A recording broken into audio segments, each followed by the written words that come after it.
Blessed be the reading of your word, Heavenly Father. We had Genesis chapter 21. Let's eat. And the Lord visited Sarah as he had said, and the Lord did unto Sarah as he had spoken.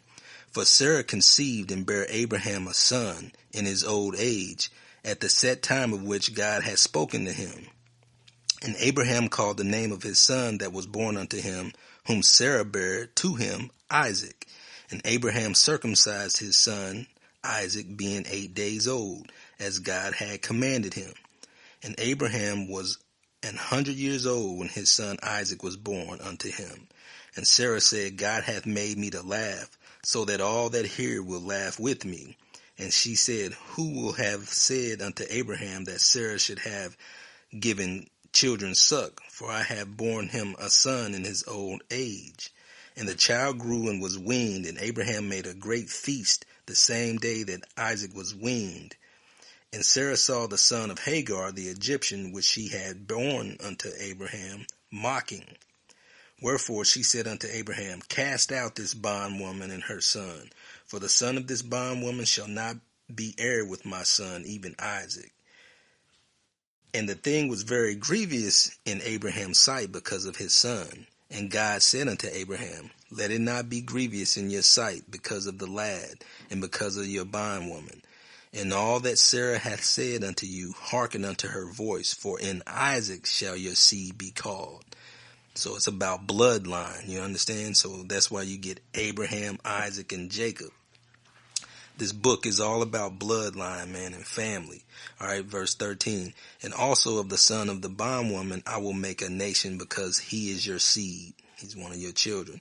And Abraham rose up early in the morning and took bread and a bottle of water and gave it unto Hagar, putting in a bottle of water and gave it unto Hagar, putting it on her shoulder and the child, and sent her away. And she departed and wandered in the wilderness of Beersheba. And the water was spent in the bottle, and she cast the child under one of the shrubs. And she went and sat her down over against a good way off, as it were a bow shot. For she said, let me not see the death of the child. And she sat over against him and lifted up her voice and wept. And God heard the voice of the lad. And the angel of God called to Hagar out of heaven, and said unto her, what ails you, Hagar? Fear not, for God hath heard the voice of the lad where he is. Arise, lift up the lad, and hold him in your hand, for I will make him a great nation. And God opened her eyes, and she saw a well of water. Now her eyes was already open. She could already see. So he opened her eyes so she could see spiritually. But she actually saw a real well. Excuse me. Right. And God opened her eyes, and she saw a well of water. And she went and filled the bottle with water and gave the lad drink. And God was with the lad. And he grew and dwelt in the wilderness and became an archer. And he dwelt in the wilderness of Paran. And his mother took him a wife out of the land of Egypt.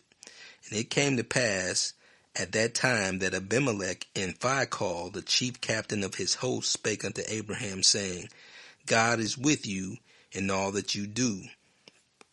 Now therefore swear unto me here by God that you will not deal falsely with me, nor with my son, nor with my son's sons, but according to the kindness that I have done unto you, you shall do unto me, and to the land wherein you have sojourned. Now Abimelech is coming to make a covenant with Abraham, because God paid Abimelech a visit, right? So he want to make sure they good. You know what I'm saying? So he like, look, you know what I'm saying? I did you real kindly. Now let's work together now here. Right. Yeah, verse 24. And Abraham said, I will swear. So they made a deal. And Abraham reproved Abimelech because of a well of water which Abimelech's servants had violently taken away. And Abimelech said, I wot not who hath done this thing. Neither did you tell me, neither yet heard I of it but today. he concerned because he know who Abraham rolling with. That dream shook him. You know what I'm saying? Plus, it was real effects of that dream. They couldn't have no baby, so he knew it wasn't just a dream. And then after Abraham prayed for him, he was healed, so they had babies. So he know what he dealing with is the real deal. Verse 27. And Abraham took sheep and oxen and gave them unto Abimelech, and both of them made a covenant. And Abraham set 7 ewe lambs of the flock by themselves. And Abimelech said unto Abraham, What mean these 7 ewe lambs which you have set by themselves? And he said, For these 7 ewe lambs shall you take of my hand, that they may be a witness unto me that I have digged this well.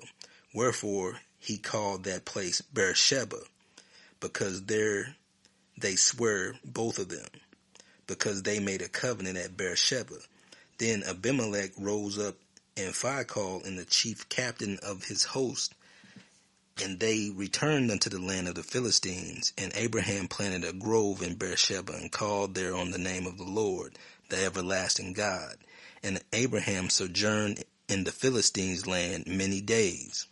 Now, when I went to the Holy Land over there, I spent time in Beersheba. Yeah, I know. And there's a well over there in that area they call Abraham's well. And, a lot of that stuff's over there, man. Very interesting stuff. So, is that good for you, man? Or you want to